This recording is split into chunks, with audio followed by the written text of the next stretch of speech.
Greetings and salutations, fellow book readers. This is Mark, and the book I will review today is Brave New World. Before we continue, this is personalized limited edition of the Brave New World with leather cover designed and made by me. At the end of the video, I will tell you a couple of ways of how you can get one for yourself if you are interested. Now let's get back to the review. Brave New World is a science fiction novel written by Aldous Huxley and published in 1932. Huxley was a contemporary of some of the greatest literary talent Britain produced, with the likes of Somerset Maugham, George Orwell, Graham Greene, and V.S. Pritchett. To me, they were some of the best writers of their time, with the keen power of observation, incredible sense of perception, and tremendous social and political foresight. I don't consider Huxley a great writer, referring to his style and plot, but my judgment comes from reading one book, so I could be wrong. Well, he was nominated for Nobel in Literature 9 times. For me, he was insightful and could anticipate coming events, probably a consequence of his interest in science and emerging technologies. Huxley came from a very intellectual family with a long line of writers and scientists, and was pretty well educated himself. He worked in a chemical plant, which at that time were on the front lines of technological achievements, and it probably was responsible for his curiosity and insight into science. He also taught in Eton College, where one of his pupils was George Orwell. What is Brave New World about? It is about psychological slavery achieved by superficial freedom and covert conditioning, basically the power of carrot over stick. And further, it is about the dangers of conformity and not questioning authority. Most men and women will grow up to love their servitude and will never dream of revolution. A bit of the plot. The story begins in London in year 632 AF, which stands for after Ford, referring to Henry Ford, American automobile pioneer whose production theories formed the working foundation for the global superstate, appropriately named World State. The initial part explains the practical structure and organization of the world state, such as artificially controlled reproduction and biological class division of the population into alphas, betas, gammas, deltas, and epsilons. We are also introduced to the two principal characters, Bernard Marx, an alpha male, and a girl he is interested in named Lenina, and further Mustafa Mand, who is one of the 10 world controllers.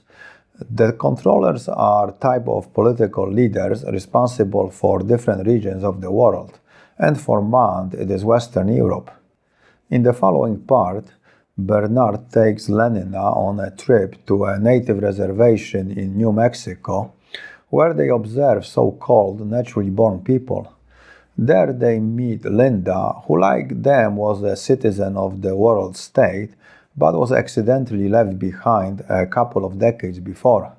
At that time she was pregnant, and the father was an alpha male responsible for her abandonment.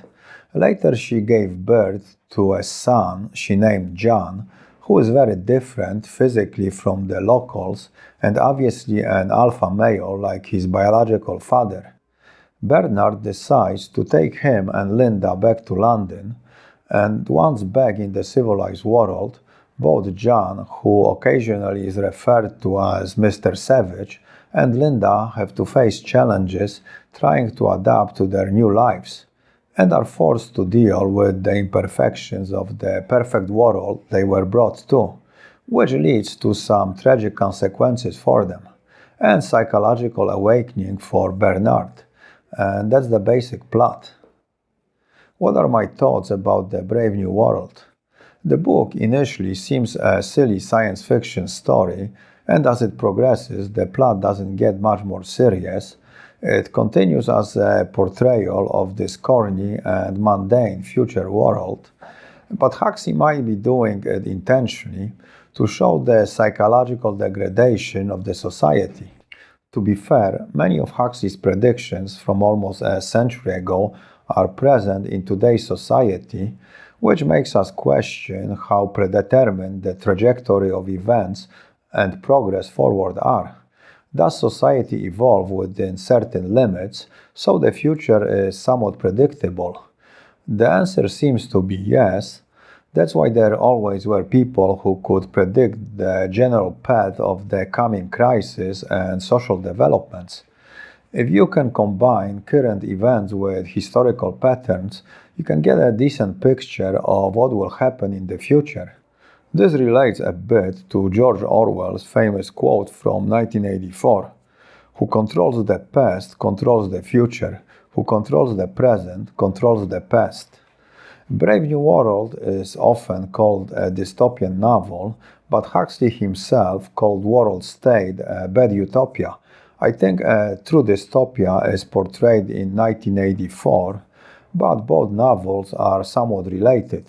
1984 was written a couple of decades later, but to me it is kind of a prequel to Brave New World.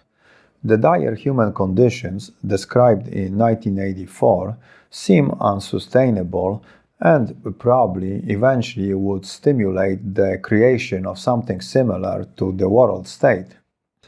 A really efficient totalitarian state would be one in which the all-powerful executive of political bosses and their army of managers control a population of slaves who do not have to be coerced because they love their servitude.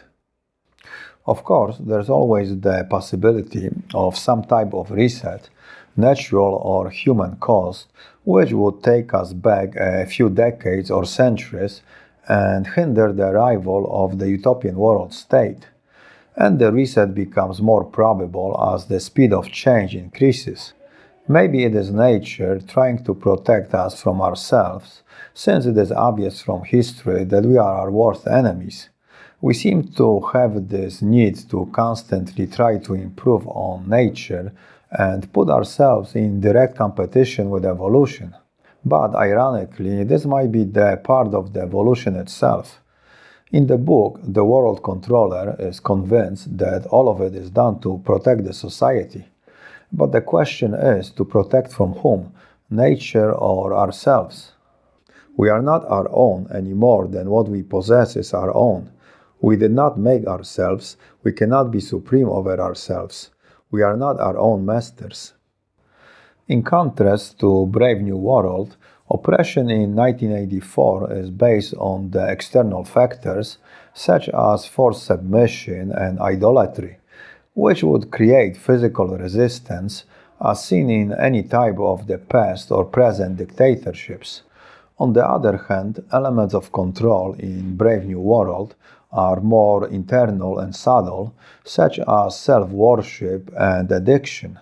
These conditions, to a certain extent, exist in today's Western democracies, but their strength is that no country is resistant to be infected by it. A good example is China and Chinese-style dictatorship, which we fear might take over the world. But China is not even able to change Hong Kong's identity to be able to absorb it. As its economic and military power grows, China is becoming more Western-like and not the other way around. And this movement didn't begin when China aligned their economy with the West, but it happened much sooner when China became communist and decided to cut itself from the protective foundation of its history and past traditions.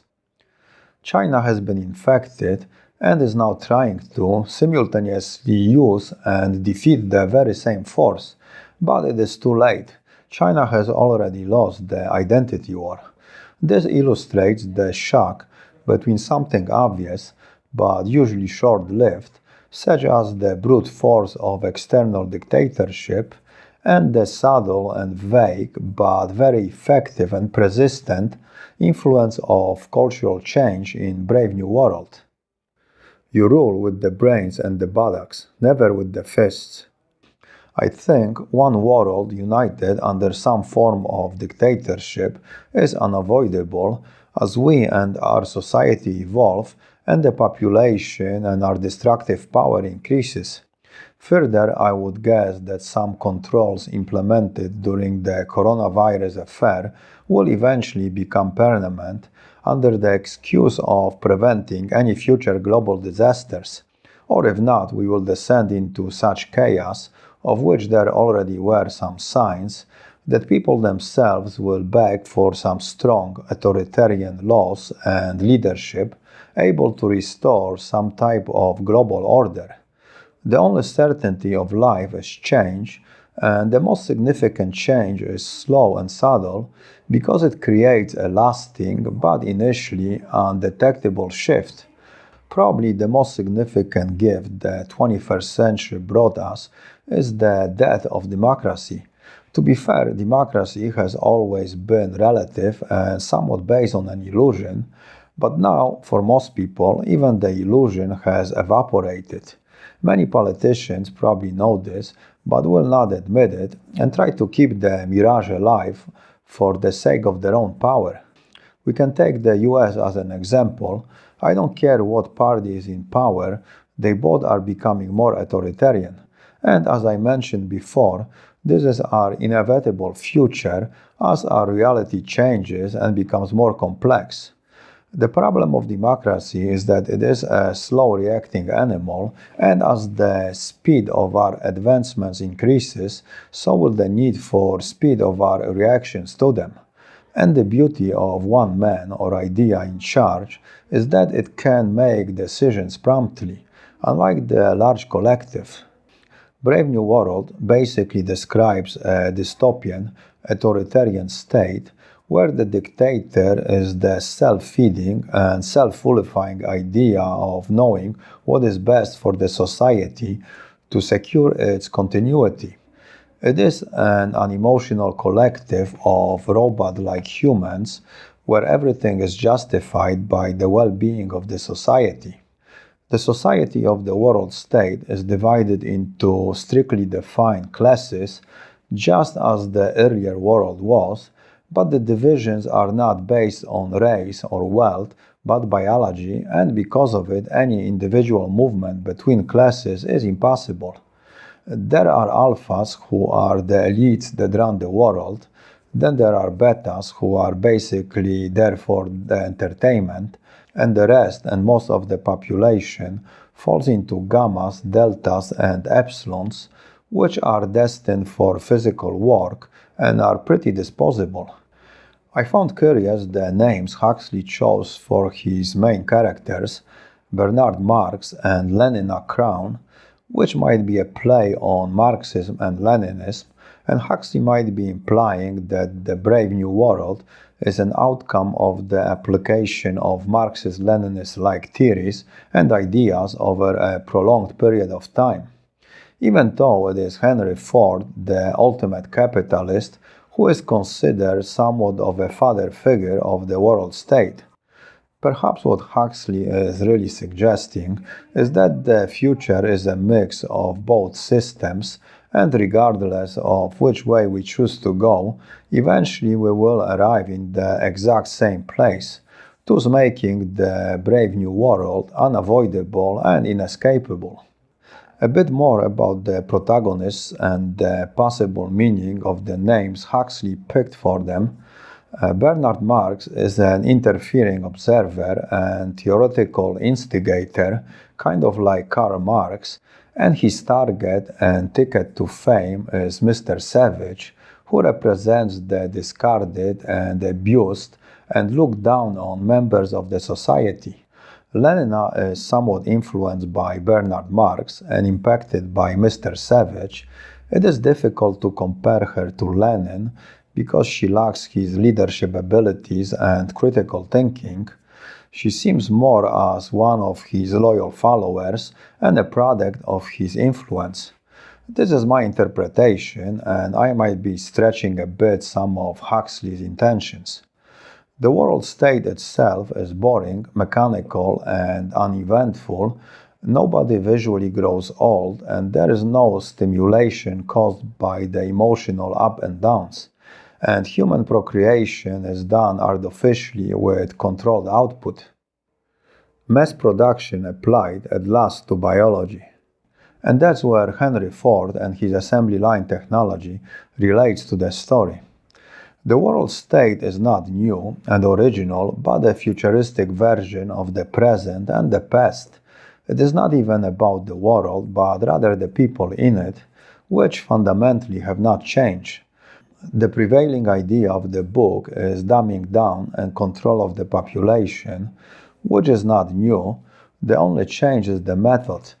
In the past, it was religion and political ideology, and they are still present. But today, there is the addition of imposed social trends and fads and medical drugging of the individuals to keep them obedient.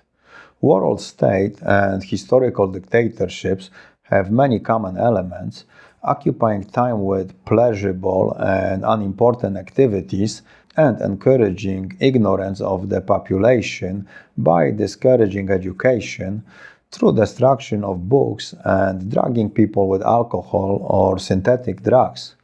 Further, reading is not encouraged because to read you need to be alone and both activities stimulate thinking, which is the biggest danger to an oppressive regime.